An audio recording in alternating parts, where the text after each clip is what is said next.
The scamming business has boomed through COVID. There's been no let-up in the attempts by scammers to steal your cash. Scammers are becoming increasingly sophisticated in how they deceive people into handing over their personal information, compromising their cash and their identity.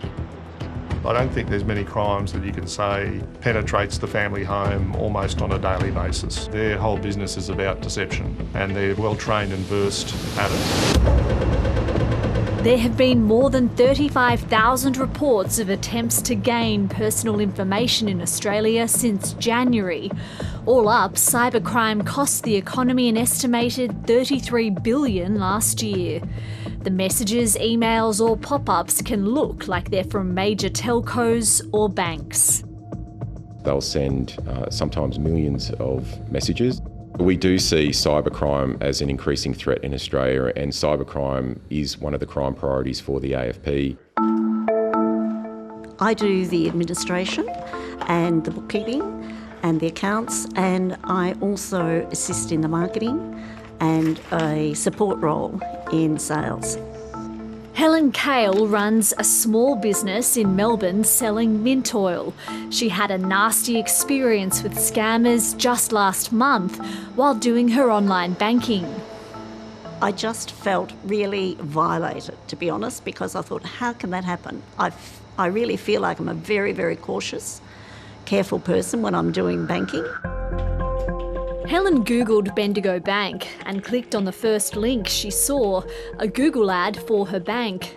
That link opened a new web page that asked for her banking details.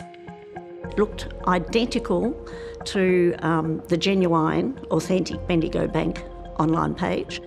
That web page was in fact a scam. In just a couple of minutes, $30,000 was drained from the business account.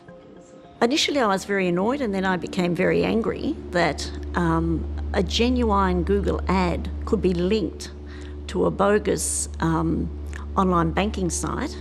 I just do not understand how come the bank didn't know about it. I think something needs to happen with Google, that they can run these ads. Bendigo Bank was able to return the money to Helen and said in a statement after the ad was discovered, its financial crimes team alerted the owner of the platform and had the fraudulent advertisement taken down. But 7:30 spoke to another Bendigo Bank customer who said he reported the same scam to the bank a month earlier. Cybersecurity expert David Lacey said Google ad scams are particularly sophisticated. They're using third-party, what we call ad affiliates, that have an ability to almost manipulate or change ads after they've gone through a vetting process.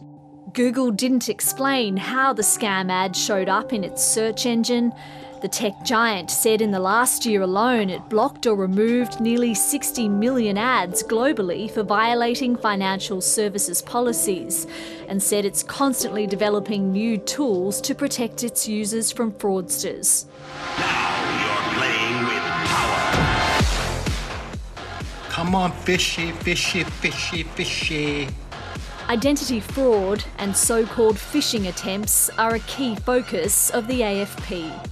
Criminals are really quick to pivot and make use of things like the COVID pandemic, vaccine rollouts as lures as part of their phishing campaigns and smishing campaigns. Smishing is where typically a text message is being sent by a criminal. That will look like it is coming from a legitimate company. In May this year, a lead figure of a prolific scam operation was sentenced after duping dozens of Australians when large swathes of the population was in COVID lockdown. Court documents reveal the group had created false identities on a website known as the One Stop Rort Shop.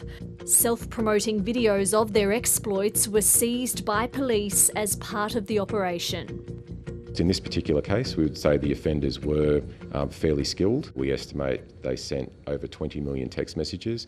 So that's a significant number of people that could have potentially had their information stolen and their bank accounts accessed. The Rort Court motto was "What is yours is ours also." Detective Inspector Tom Walker worked on the case. One of the things that we're finding is that criminals will always find new and different ways to be able to exploit people.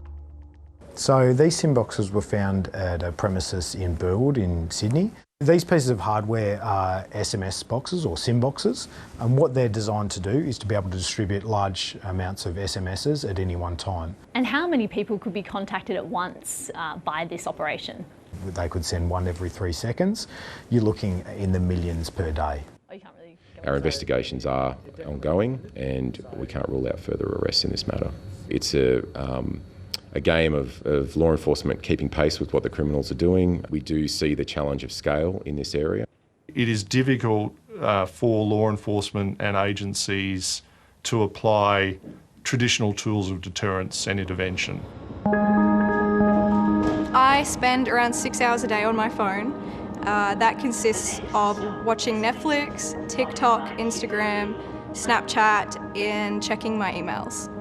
All of a sudden I get this notification coming through from NetBank, and it said that there are suspicious transactions happening on my account. So I went to log in to check, and it turns out that some money had already been taken out. Uni student Sarah Towers doesn't even know how scammers accessed her bank account. A few weeks ago, 9 transactions were made from her account to one based overseas. Around $2,743 was taken. I was pretty distraught. The bank wasn't going to reimburse Sarah as the payment was authorised on her phone, so she turned to social media. This money that was taken included all of my bills money, all of my savings, which I'm saving up for the end of the year. 1.3 million views later, Sarah believes the overwhelming response to her social media videos prompted the Commonwealth Bank to act. I was just super lucky that my video got as many views as it did, and it really put the haste on for the Commonwealth Bank to give me back my money. CBA said it reviews frauds and scams on a case-by-case basis and that customers should immediately report unusual transactions.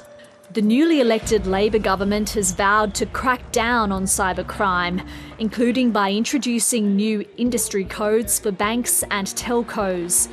There is a strong emphasis from experts on preventing the crime in the first place and acting quickly. So there is a degree of urgency around this, and what that urgency looks like needs to be a multi-pronged attack. If you think you've been the victim of a scam, don't be embarrassed. Get in contact straight away with your bank. The earlier you report it, the more chance the banks and the police have to stop that money being stolen or get that money back.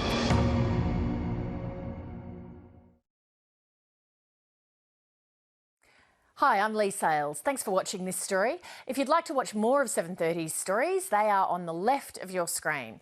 And tap on the button below to subscribe and get the latest from ABC News.